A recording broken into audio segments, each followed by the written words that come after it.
நான் வழக்கமா சொல்ற மாதிரி ஒரே ஒரு குட்டி கதை ஒண்ணு சொல்லிட்டு ஓடி போயிடுறேன். விஜய் தான் என் தளபதி. அவருக்காக நான் என்ன வேணாலும் பண்ணுவேன். அவருக்காக நான் ஓட்டு கூட போடுவேன்.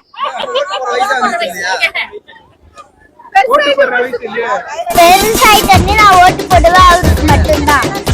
எங்க வீட்டுல இருக்கிறவங்க எல்லாரையும் ஓட்டு போட சொல்லுவேன்.